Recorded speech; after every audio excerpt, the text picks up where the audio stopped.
Salam dostlar, necəsiz? Mən İmişli rayonunda Özdəmir kənd Mehman Süleymanova'dan tam orta məktəbin 6-cı sinif şagirdi Mehdi Nurəy.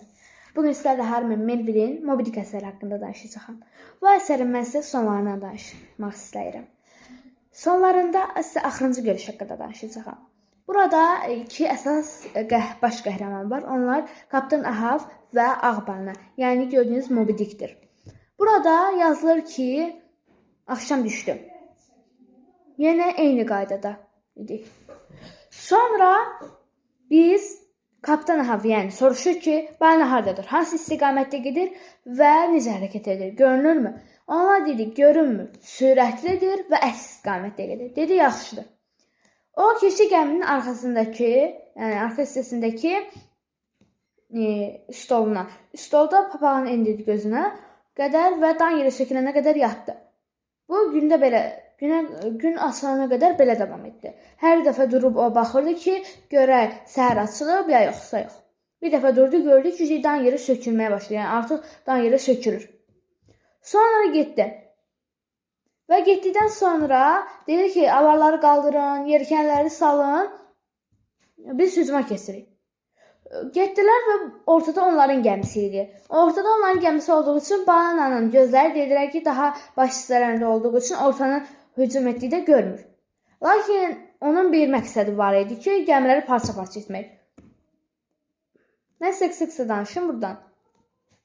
Burada sonra gəmilərdəki nə qədər harpun atdılar, başqa şey atdılar da xeyir eləmədi. Yəni eyni kimi Ağbalının öz işindəydi. Nə edirdi, elə ondaydı. Və gəmiləri paramparça etdi. Hamı çıxdı sahilə. Sahilə çıxdıqdan sonra sahildə ayağa durmağa gücləri yox idi. Hamısı uzandılar yerə. Bir dənə Kaptan Ahav ayaqüstü orada güclə dururdu. Çünki protez ayağı sınmışdı. Bəli, onun ayağı protezdən idi və vuruşma nəticəsində, döyüş nəticəsində sınmışdı. Qırılmışdı. Düzəltməkdən istədilər ki, düzəldək biz. Dedi, yox, mən belə yaxşıdır. Mənə bir əsa gətirin. Davam etdilər. Dedilər, gedirik. Sonra tapmadı. Harpunum hanı? Mənim harpunum hanı bə? Harpunum neyini? Və Fedallah hanı? Fedallah qışqırdılar. Yaxşı axtarın, harpunu da tapın. Fedallaha da itirdim, balinanı da itirdim. Mən nə edəcəm?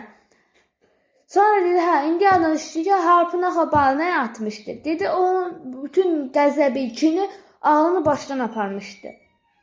Yəni, necə balinaya kim bəsləyirdisə, yəni kin eləmişdisə, o qədər nifrət etmişdi ki balinaya. Bütün hər şey yadından çıxmışdı. Artıq o bizə də öyrətmişdi kin saxlamağı. Yanımızda o qədər danışmışdı ki, artıq biz də balinaya kin saxlamışdıq. İndi isə bu axırıncı görüşdən olan bir hissə idi. Mən sizə son hissədən də danışım. Son hissədə mənəm İsmail. İsmail əvvəldə də var idi, son hissədə də var. Deyir ki, mən İsmailəm. Sizə 3 avarçı deməkdə belə 3 qayıqçının demişdim ki, başa salmışdım ki, onları balina vurub və qayıqdan yıxmışdı. İkisi qayığa minmişdi, biri isə uzaqlaşmışdı. Həmin o bir uzaqlaşan insan mən idim. Bir neçə gün dənizdə üzdükdən sonra bir tabut gördüm. Tabutun üstünə mindim və üzməyə başladım. Mənim yanıma heç bir balina belə yaxınlaşmadı. Heç təsəvvür də etmədilər ki, balinanın içində insan var. O isə Kvekiginin meyidi idi. O onunla dost idi. Bir də sizə ona deyim ki, Fedallahın meydin balinanın yan hissələrindən tapdılar. Yəni balinanın yaxınlığında tapdılar. Sonra bir neçə gün üzəndən sonra İsmail deyir ki, bir neçə gün üzdüm və bir gəmiyə rast gəldim. Gəmi hansı gəmi olsa yaxşıdır? Reçelin gəmisi. O itkin düşən oğlunu hələ ki axtaran Reçel gəmisi. O bir qayıqçıya rast gəldi. O da mən idim. Bu qədər. Bu əsərdən mən sizə danışdığım bu qədər. Mən dinlədiyiniz üçün sizə təşəkkür edirəm. Kitablarla inkişaf edən layihəsinə təşəkkür edirəm və bu kitabı hamıya oxumağı tövsiyə edirəm. Sağ olun.